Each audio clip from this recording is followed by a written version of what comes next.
मकर संक्रांतीच्या सणाला पतंग उडवण्याचा आपल्या इथं प्रघात आहे आणि या पतंगबाजीमध्ये कोल्हापूर शहरात वेळोवेळी चायनीज मांजाचा वापर होतो असं निदर्शनाला आलेलं आहे आणि या मांजामुळं बऱ्याच दुर्घटना घडलेल्या आहे.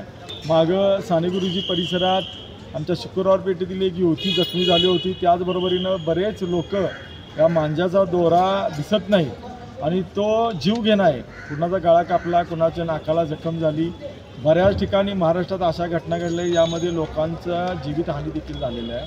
त्यामुळं कोल्हापूर महापालिकेनं जे चायनीज मांजाचे विक्रेते आहेत त्यांना चायनीज मांजाच्या विक्रीवर बंदी घालावी आणि याची त्वरित कडक अंमलबजावणी करावी यासाठी महापालिका उपायुक्तांना या ठिकाणी निवेदन देण्यात आलेलं आहे आणि कुठल्याही परिस्थितीत ही चायनीज मांजा या ठिकाणी विक्रीला येऊ नये यासाठी महापालिकेने काळजी घ्यावी.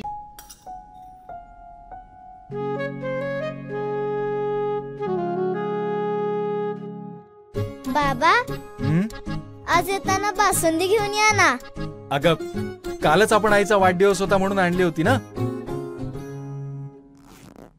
ऐकलं, गोकुळची बासुंदी पुन्हा खावीशी वाटतेय. खरं सांगू, मलाही खावीशी वाटतेय. पुन्हा पुन्हा खावीशी वाटणारी गोकुळ बासुंदी.